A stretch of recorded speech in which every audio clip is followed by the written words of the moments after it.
Y vamos a hablar les quiero dejar esta palabra que la he titulado así, el poder de la unidad. El poder de la unidad.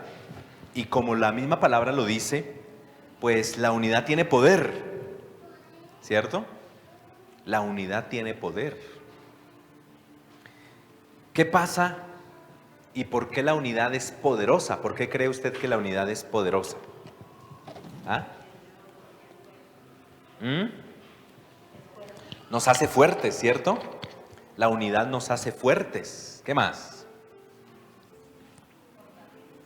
¿Por qué la unidad es poderosa? Y vamos a mirar un pasaje de Colosenses, capítulo número 3. Colosenses 3. Y algo que nosotros podemos contextualizar de esta carta a los Colosenses, que el apóstol Pablo se la escribe, podemos ver algunas cosas para contextualizarnos. La primera de ellas es que Pablo no había ido a Colosas, no había ido a la iglesia de Colosas, sino que les envía una carta. Y en esta carta, principalmente, esta es una carta que tiene dos contenidos. Contrarrestar algo que estaba sucediendo en la época, y era una cantidad de herejías que se estaban levantando, que se estaban metiendo en Colosas, en la iglesia, producto de la comunidad, de la sociedad, y principalmente eran herejías en contra de Cristo. Y una de las principales herejías que había era que Cristo no era el Hijo de Dios, que Cristo no necesariamente era el Mesías, el Salvador, sino que Cristo era un ángel. Eso lo quiere contrarrestar el apóstol Pablo a través de esta carta. Y el segundo tema central que uno encuentra, entonces el primero sería algo así como ¿quién es Cristo? Y el segundo tema es ¿cómo ser cristiano? Entonces el apóstol Pablo les escribe y en esos 4 capítulos usted va a encontrar eso. ¿Quién es Cristo y cómo ser cristiano? Y de eso es lo que quiero dejar en su corazón dentro del segundo aspecto, el cómo ser cristiano. Ayer, por ejemplo, atendía a una parejita de la iglesia y él trabaja en la casa con su empresa y él decía, pastor, llevamos trabajando en la casa y ¿sabe qué nos ha generado mucho problema? Que mi esposa está con las niñas durante el día, pero yo estoy trabajando porque es mi empresa, porque la tengo desde la casa, la oficina en la casa. Y yo escucho que la niña grita, que mi esposa se agarra con una, se agarra con la otra, y después las niñas pelean. Uy, pastor, y eso nos ha generado problemas entre nosotros dos. Interesante, ¿no? Pero nos amamos. Amamos las niñas y nos amamos entre nosotros, pero estamos agarrados, pastor. Estamos agarrados. ¿Ve? Entonces, mire cómo donde haya intervención de seres humanos, por la complejidad humana, siempre es muy importante la unidad, pero también es amenazada la unidad. Entonces mire cómo la unidad es muy importante, pero la unidad es algo frente a lo que siempre tenemos desafíos. Mire lo que dice en el versículo, capítulo número 3, versículo número 13. Entonces, capítulo número 3 de Colosenses, versículo número 12. Vamos a leer el 12 para contextualizar un poquito. Y mire lo que Dios le dice, lo que Pablo, Dios a través del apóstol Pablo le dice a los hermanos, porque recordemos que él les está escribiendo es a la iglesia. Él no le está escribiendo a no creyentes, ¿cierto? Él no le está escribiendo a policías, a militares, a soldados. Él les está escribiendo a los hermanos. Y mire lo que dice en el versículo 12. Dado que Dios los eligió para que sean ¿qué? Su pueblo. ¿Y cómo sea ese pueblo? Santo. Oiga, qué chévere que estamos todos con la NTV, ¿sí o no? Dice, y sea su pueblo santo y amado por él, ustedes tienen que vestirse. Es decir, el apóstol Pablo le está hablando a los hermanos de la iglesia que el cristiano tiene un vestido. ¿Sí o no? Es decir, la persona se conoce por su vestido. Ahora que venía en una de estas calles, iba un muchacho con vestido de colegio militar, ¿Sí o no? Ese vestido, ¿qué me dejó ver a mí?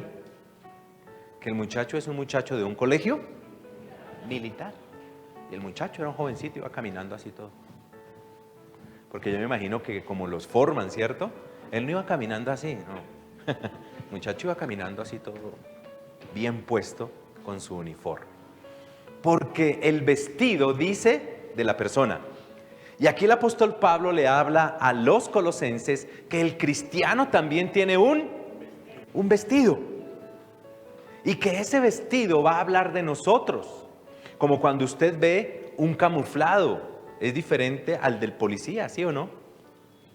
Usted ve un vestido, un uniforme verde y usted dice, este es policía. Usted no dice, este es soldado. Usted dice, él es policía. Lo mismo con el soldado. Pero si usted ve a un hombre así con un, ¿cómo se llamará eso? Kepis. Kepis. Y con un uniforme blanco y una, ¿cómo se llamará eso? Un sable. Y un uniforme blanco, así bien blanco. Y zapatos negros de charol. ¿De dónde son ellos? No, él es un enfermero. Es un enfermero. Mire, es de blanco, pero ¿es un enfermero? No, es de la armada. Entonces, mire cómo el apóstol Pablo le dice a los colosenses que el cristiano necesita vestirse. Y mire lo que dice, vestirse de tierna compasión, bondad, humildad, gentileza y paciencia. Y quiero hablarles de esto, mis amados, del poder de la unidad. Y es que en medio de las relaciones hay fricciones. En medio de las relaciones hay fricciones. Alguien dijo en estos días que estoy dando varios cursos prematrimoniales, le decía a una parejita, la mejor forma de no tener problemas en el matrimonio es quedarse soltero. ¿Ve? ¿Sí o no? Y eso lo sabemos los casados, ¿sí o no? Los casados. Pero en las relaciones interpersonales, y aquí lo vamos a aterrizar, esto es aplicable a todas las relaciones, pero aquí lo vamos a aplicar a las relaciones de iglesia, porque estamos hablando de liderazgo, de servidores. Y en las relaciones de iglesia también hay fricciones. Y ustedes aquí tienen un problema serio porque hay una sola puerta para entrar. ¿Ve? ¿Ve? Porque allá en la iglesia, la iglesia que el Señor nos permite pastorear es campestre, ¿no? Una sede campestre y montamos una carpa. Y eso tiene como 15 entradas. De hecho, no tiene entradas. La persona puede entrar por cualquier lado. Entonces, eso es diferente cuando usted tiene un problema con un hermano y usted puede entrar por varias puertas a cuando le toca entrar por una sola. ¿Sí o no? Porque si a usted le toca entrar por una sola puerta, usted dice, ay, ahí llegó.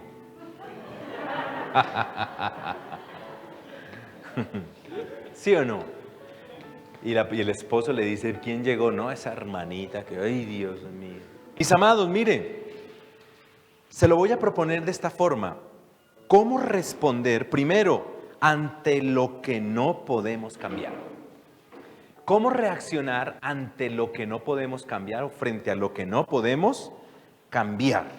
Y en el versículo número 13 dice, sean comprensivos con las faltas de los demás.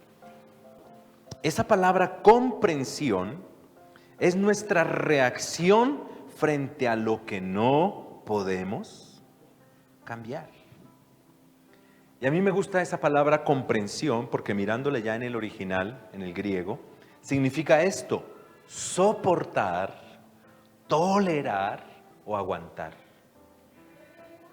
Y sabe, mis amados, que hay cosas que nosotros todos los seres humanos somos susceptibles de mejorar, ¿sí o no? Somos susceptibles de crecer, porque si no seríamos lo del famoso síndrome del producto terminado, es decir, la persona se murió a los 40 y lo enterraron a los 70. Pues de esa gente que dice, yo nací así y punto. Se llama el síndrome del producto terminado. No, mientras estemos vivos, podemos cambiar y podemos crecer. Amén. Pero hay cosas en el temperamento de la persona, Hay cosas en la vida del otro, y como les decía ahora, esto aplica a todas las relaciones interpersonales. Hay cosas que no podemos cambiar. Y frente a lo que no podemos cambiar, necesitamos enfrentarlo con comprensión. Les voy a poner un ejemplo.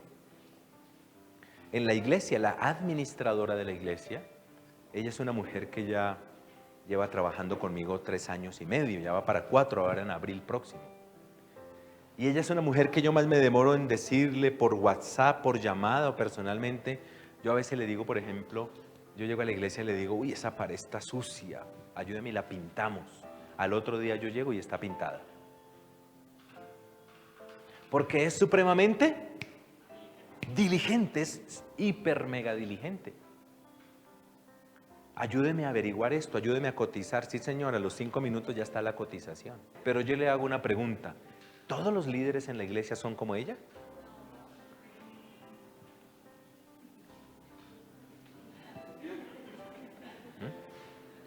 Hay otros líderes a los que uno le dice, hermano, y después a los 8 días, ¿qué le toca decir? ¿Y qué hubo de lo que hablamos? ¿Y qué fue lo que me dijo? ¿Ah? ¡Ay, verdad! ¡Ay, se me olvidó! ¡Ay, pastorcito, perdóneme! Pastorcito, discúlpeme. Ante lo que no podemos cambiar, ¿qué necesitamos? Comprensión. Porque entonces, ¿sabe qué hago yo? Dile a la hermana que el domingo no sirve. Y a veces a uno le pasa así, ¿sí o no? Por una inscripción y frente a la que ella está pidiendo perdón, entonces no sirve y de malas. Que aprenda a ser obediente.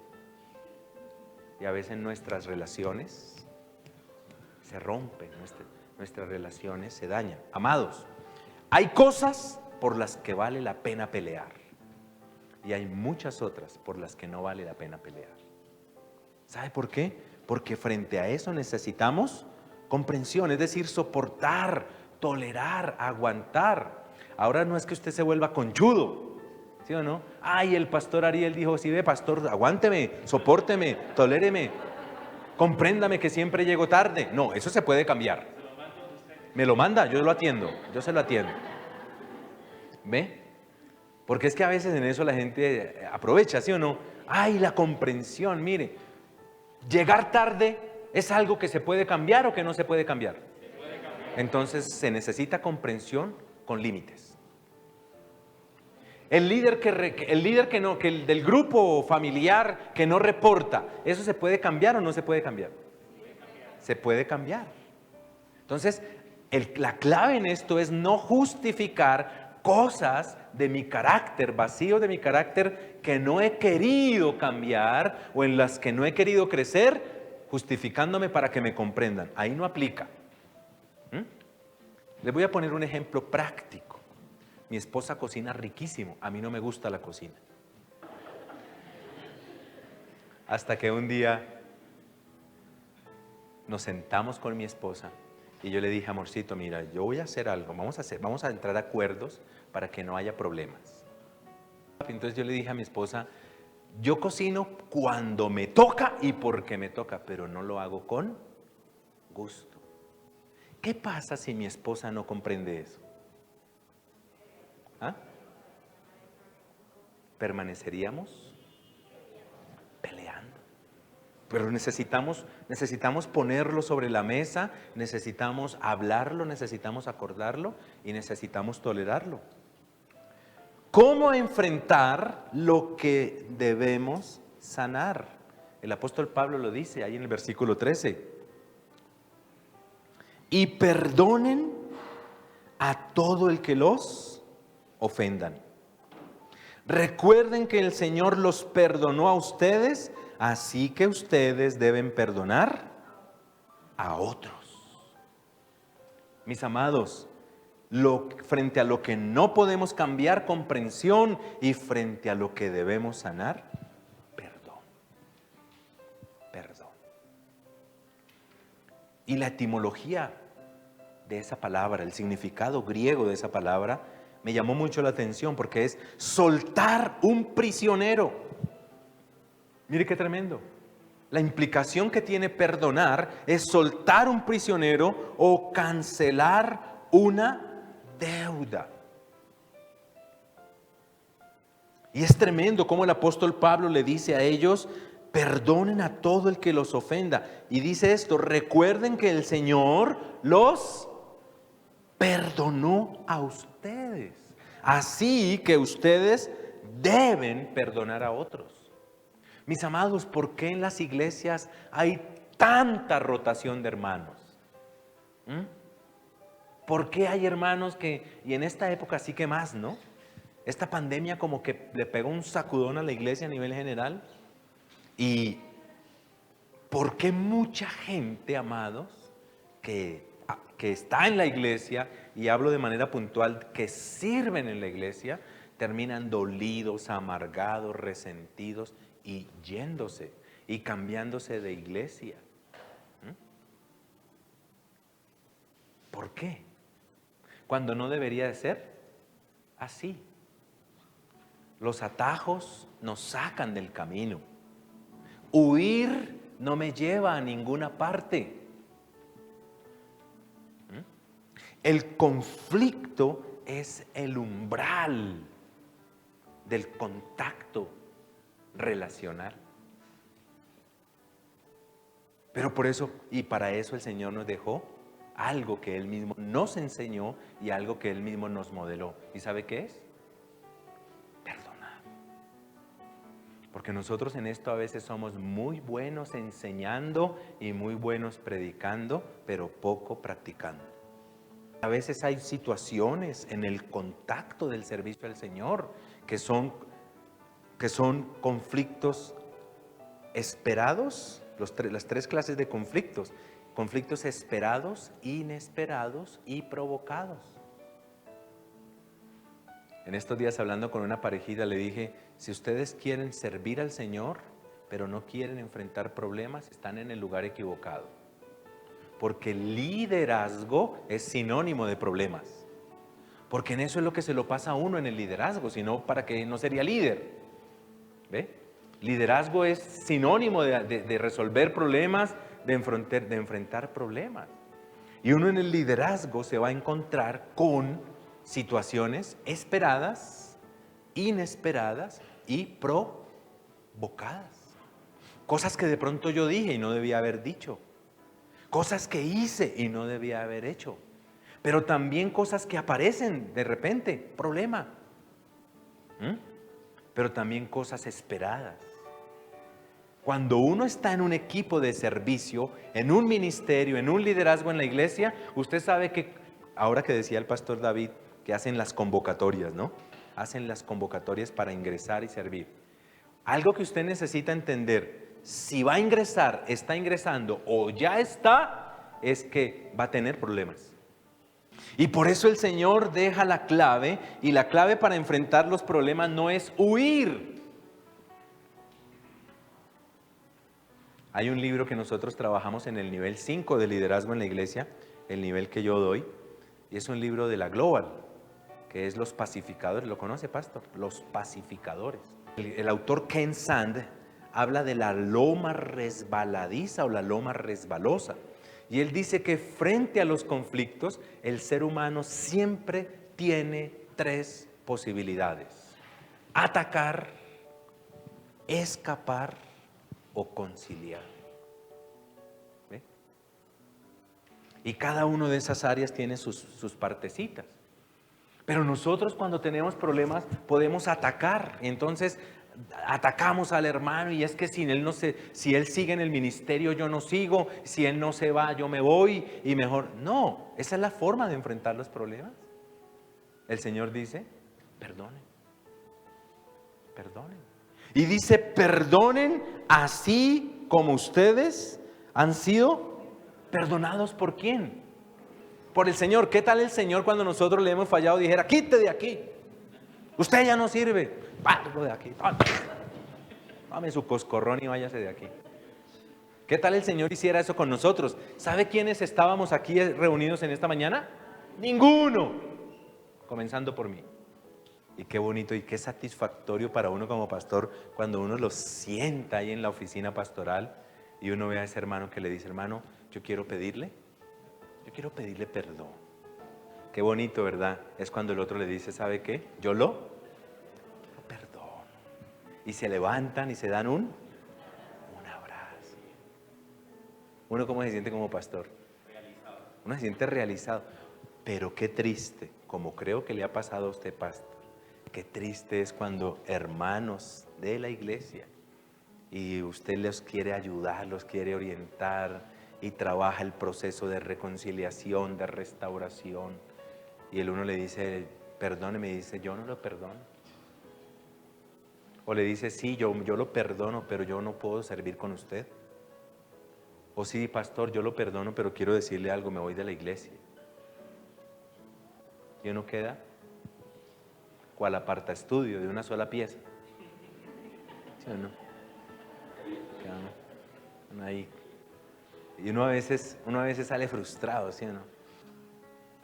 Aplicación de esto, amado. ¿Será que usted necesita sanar algo con alguien de la iglesia?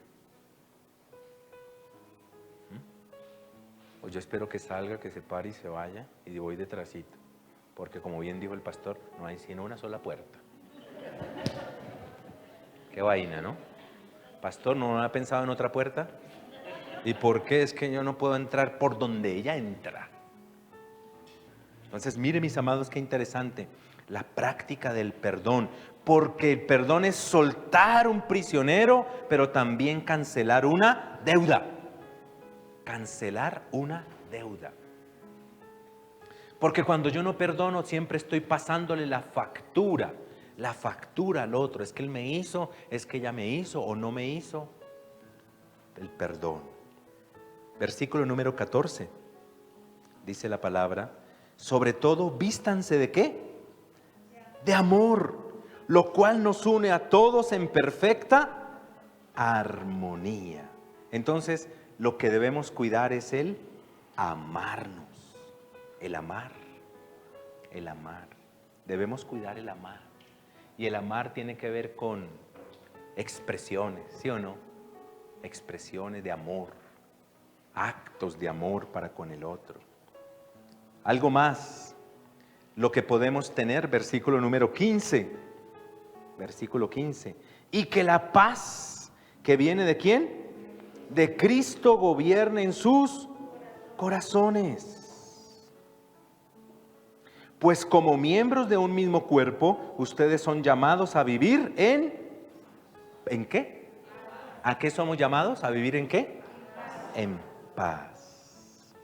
Entonces, lo que podemos tener es paz, que tiene que ver con bienestar, con tranquilidad. Y algo más que le habla el apóstol Pablo a los colosenses. Lo que no podemos perder. Les habla de lo que no podemos perder como iglesia. Y está ahí en el versículo 15 en la parte final. Y sean siempre ¿qué? Agradecidos. Y sean siempre agradecidos. Entonces lo que no podemos perder es la gratitud. Y por eso me llamó mucho la atención lo que decía el pastor David, que este era un día de acción de gracias. Y mire lo que dice Pablo, y sean siempre agradecidos. Pregunta inductiva, ¿cuándo debemos ser agradecidos? Otra pregunta inductiva, ¿qué debemos ser siempre? Agradecidos.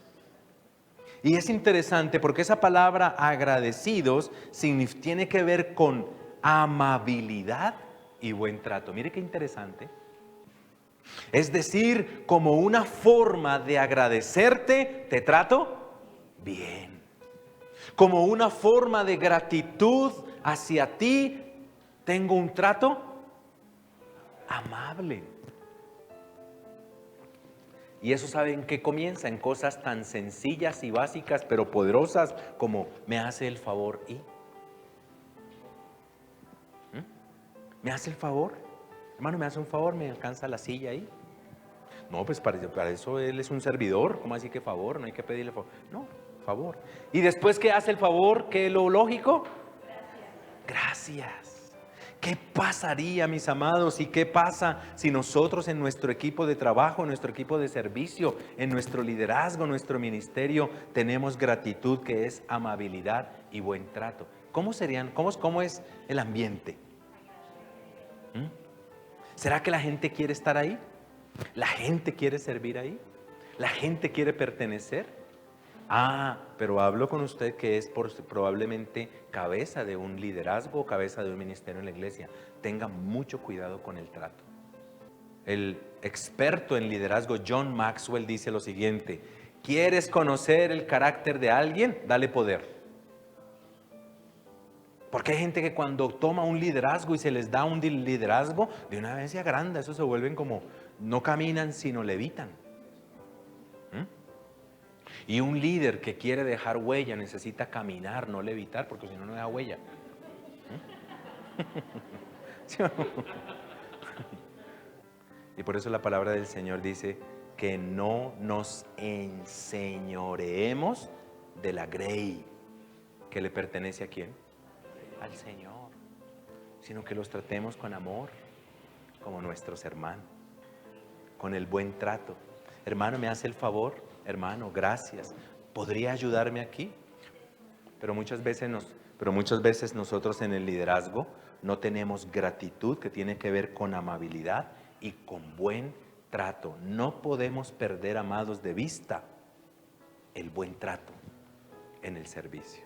¿Por qué? Porque en el servicio y en el propósito de que las tareas se lleven a cabo y que se logren los resultados, hay fricciones y hay tensiones, pero nunca podemos perder el buen trato. Nunca podemos ser groseros, menos. Entonces, mis amados, frente a lo que no podemos cambiar, ¿cómo? Comprensión. Frente a lo que debemos sanar, lo que debemos cuidar, el amar.